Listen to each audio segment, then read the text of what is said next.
अर्ज किया कि गुमा था ऐसा कि आसार तक यकीन के न थे। गुमा था ऐसा कि आसार तक यकीन के न थे।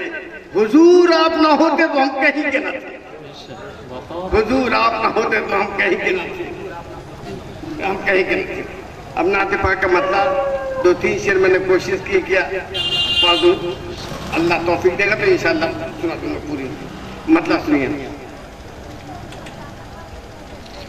यूं तो सारे नबियों की जिंदगी मिसाली है। यूं तो सारे नबियों की, यूं तो सारे नबियों की जिंदगी मिसाली है। रहमते दो आलम की बात ही निराली है। रहमते दो आलम की बात ही निराली है। बस अदब से करना है जो सवाल करना है।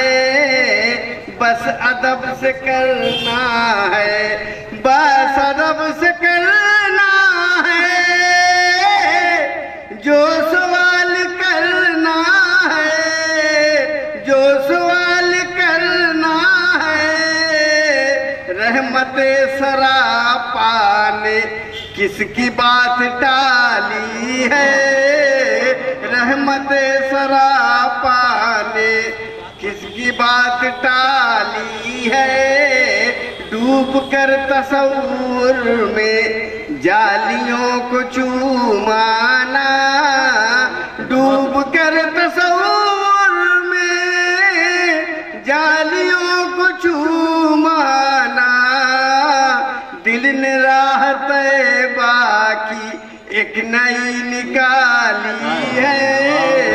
दिल ने राह तैबा की एक नई निकाली है। यूं तो हुस्न यूसुफ भी रश्क माह कामिल था। यूं तो हुस्न यूसुफ भी रश्क माह कामिल है। आपके तो परतौ से हुस्न ने ज़ियाली है। आपके तो परतौ से एक बेहुनर मैं था बज़्म नात में, लेकिन एक बेहुनर मैं था बज़्म नात में, लेकिन ऐ फराज आका ने आबरू बचा ली है। ऐ फराज आका ने आबरू बचा ली है। यूं तो सारे नबियों की जिंदगी मिसाली है। रहमते दो आलम की बात ही निराली है। हज़रात